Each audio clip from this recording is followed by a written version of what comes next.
Hello everyone, welcome back to my channel. जिस तरह से महाराष्ट्र में गणेश चतुर्थी के दिन मोदक बनाया जाता है, उसी तरह से गणेश चतुर्थी के दिन हमारे घर में चूरमा के लड्डू बनाए जाते हैं। तो आज हम चूरमा के लड्डू परफेक्ट मेज़रमेंट के साथ बनाएंगे, तो पहली बार में ही लड्डू एकदम परफेक्ट बनेंगे। तो चूरमा के लड्डू बनाने के लिए मैंने यहाँ पर गेहूं का आटा लिया है, नॉर्मल आटा लिया है जिसमें हम रोटी चपाती बनाते हैं। आप चाहें तो मोटा पिसा आटा भी ले सकते हैं। उसी के साथ मैंने 2 टेबल स्पून सूजी लिया है और 2 टेबल स्पून बेसन लिया है। अब बीच में हम एक गड्ढा बना लेंगे और इसमें हम घी का मोयन लगाएंगे। तो इसमें मैंने 7 टेबल स्पून गाय का घी लिया है। तो यहाँ पर मैंने 7 टेबल स्पून घी को थोड़ा सा पिघला के डाला है और इसको अच्छे से मिक्स कर लेंगे, जिससे कि मोयन जो है ना सब तरफ अच्छे से मिक्स हो जाए। तो अभी हम इसको अच्छे से मिक्स कर लेते हैं और इस तरह से मिश्रण में बाइंडिंग आनी चाहिए, उतना हम इसमें मोयन ऐड करेंगे। आप देख सकते हो मिश्रण में अच्छे से बाइंडिंग आ गई है। उसी के साथ हम ज़रूरत के हिसाब से पानी ऐड करेंगे और सख्त आटा लगाकर तैयार करेंगे। इसे हमें बहुत ज़्यादा मसलना नहीं है, सिर्फ आटे को समेटना है। यहाँ पर हमारा लड्डू बनाने के लिए आटा रेडी हो गया है। छोटे छोटे मुठिया बनाकर रेडी करेंगे। मुठिया के साइज़ हम बहुत छोटे ही रखेंगे, जिससे कि मुठिया को तलने में कोई भी परेशानी ना हो। और थोड़ा सा साइज़ भी छोटा रखेंगे और मुठिया जो है ना थोड़े से पतले ही बनाएंगे, जिससे कि प्रॉपर ये अच्छे से सीख सकें, बिल्कुल भी हमारे मुठिया अंदर से कच्चे ना रहें। तो इसी तरह से हम सारे मुठिया बनाकर 1 बाय 1 रेडी कर लेंगे और इनको थोड़ा सा साइज हमें इनका छोटा ही रखना है, जिससे कि मुठिया जो है ना अच्छे से अंदर से पक जाएं। इस तरह से मैंने सारे मुठिया बनाकर रेडी कर लिए हैं। आप देख सकते हो कि मैंने सारे मुठिया बनाकर तैयार कर लिए हैं। तो अब हम इनको साइड में रखते हैं और इधर मैंने घी गर्म होने के लिए छोड़ दिया था। तो यहाँ पर घी अच्छा खासा गर्म हो गया है। जैसा हम समोसा फ्राई करने के लिए घी को गर्म करते हैं, उसी तरह हमें घी का टेम्परेचर रखना है। मुठिया डालते वक्त घी का टेम्परेचर बहुत ज़्यादा हाई नहीं होना चाहिए, यानी कि घी बहुत ज़्यादा गर्म नहीं होना चाहिए। इस तरह से हम समोसा फ्राई करते हैं, उसी तरह से हमें मुठिया को भी फ्राई करना है, बिल्कुल ही आराम से। इसको तुरंत नहीं पलटेंगे। जब एक साइड से ये हल्का सा कलर पकड़ लेंगे, तब हमें मुठिया को दूसरी तरफ पलट देना है।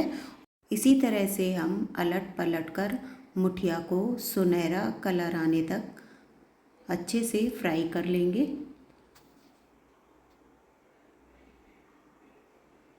तो यहाँ पर देखिए मुठिया का कलर जो है ना बहुत ही बढ़िया गोल्डन आ गया है। तो अब हम इसको निकाल लेंगे। मुठिया हमारे अच्छे से सिक गए हैं, आप देख सकते हो। अब हम इनको एक प्लेट में निकाल लेते हैं। सेम तरीके से हम दूसरा बैच भी फ्राई कर लेंगे।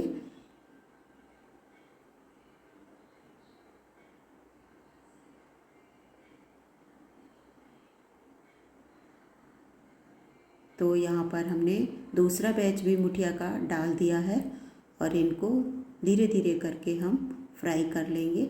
तो देखिए ये एक साइड से हो गए थे, तो मैंने इनको दूसरी तरफ पलट दिया है और इनमें बढ़िया सा सुनहरा कलर आ गया है। हमें इसी तरह से मुठिया को फ्राई करना है। तो अब हम मुठिया को निकाल लेते हैं। बहुत ही बढ़िया कलर आया है मुठिया का।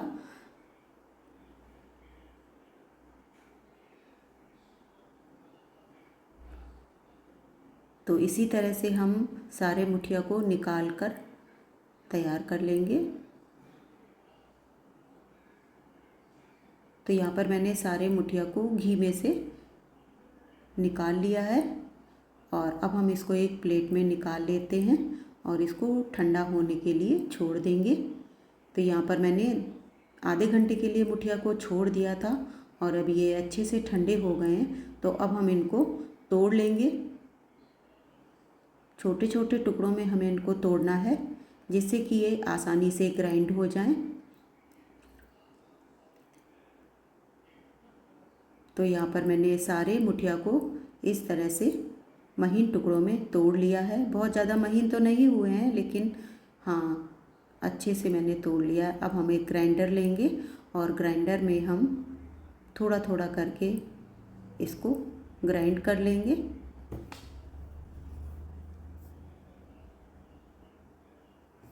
तो चालू बंद करके हम इस मिक्सचर को पीस लेंगे। तो यहाँ पर मैंने मिश्रण को पीस लिया है। थोड़ा बहुत रह गया है तो वो हम छन्नी से छान कर निकाल देंगे और वापस से ग्राइंडर में पीस लेंगे। तो यहाँ पर एक बैच हमने ग्राइंड कर लिया है। तो यहाँ पर कुछ मतलब पार्टिकल्स मोटे मोटे रह गए थे टुकड़े, तो अब मैं इसको छान लूँगी और जो थोड़ा बहुत टुकड़े रह गए हैं वापस से ग्राइंडर में मैं पीस लूँगी, जिससे कि सारा मिश्रण जो है ना एक जैसा हो जाए और लड्डू बांधने में बिल्कुल भी परेशानी ना हो। तो इस तरीके से इस छन्नी से छान लेंगे।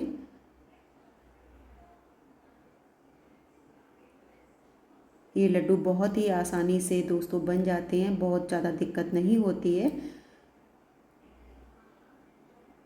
तो यहाँ पर देखिए मैंने मिश्रण को छान लिया है। अब मैंने 1/4 कप काजू लिया है और 1/4 कप मैंने बादाम लिया है।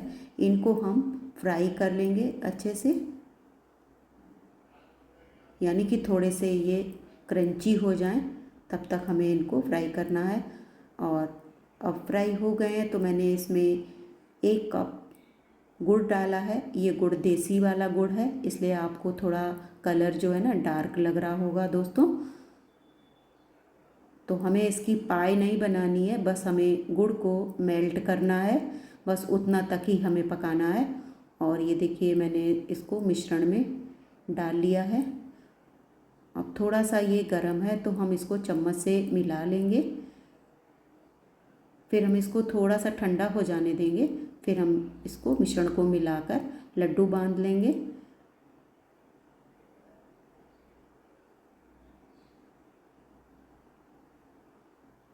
तो मैंने यहाँ पर 2 कप आटे के लिए 1 कप घी का उपयोग किया है। कहते हैं कि जब तक लड्डू में से घी ना निकले तब तक चूरमा के लड्डू खाने में अच्छे नहीं लगते हैं। तो मैंने यहाँ पर 1 कप घी लिया है, ये परफेक्ट मेज़रमेंट है। तो यहाँ पर मैंने थोड़ा सा जायफल लिया है, 1/4 चम्मच जितना, उसको हम ग्रेट कर लेंगे, इससे बहुत ही बढ़िया टेस्ट आता है। और साथ में मैंने आधा चम्मच इलायची पाउडर डाला है। अब हम लड्डू मेकर की मदद से सारे लड्डुओं को बनाकर फटाफट तैयार कर लेंगे, बहुत ज़्यादा टाइम नहीं लगता है। इस मेकर की मदद से आप आसानी से मिनटों में लड्डू बनाकर तैयार कर सकते हैं। जनरल हम हाथ से बनाते हैं तो 2-5 मिनट ज़्यादा ही लग जाता है, लेकिन इस मेकर की मदद से आप यदि लड्डू बनाएंगे तो ढेर सारे लड्डू बहुत ही कम टाइम में बनकर रेडी हो जाते हैं। उससे हमें हाथों से जब हम बनाते हैं तो हाथ से हमें प्रेस करके बनाने पड़ते हैं, लेकिन इसमें ऐसा कुछ भी नहीं है। बस मेकर में डालिए, हल्का सा दबाइए और निकाल लीजिए और मिनटों में आपके सारे लड्डू बनकर तैयार हो जाएंगे। तो ये लीजिए दोस्तों, गणेश चतुर्थी के उपलक्ष्य में मैंने ये लड्डू बनाए हैं। आपको ये रेसिपी कैसी लगी कमेंट में ज़रूर बताइएगा। लास्ट में मैं इनको खसखस से डेकोरेट कर रही हूँ, जिससे कि ये दिखने में भी सुंदर लगे और बाहर से भी थोड़ा थोड़ा सा मैं खसखस लगा दे रही हूँ, जिससे ये लुक वाइज और भी सुंदर लगेंगे। दोस्तों रेसिपी कैसी लगी बताइएगा ज़रूर।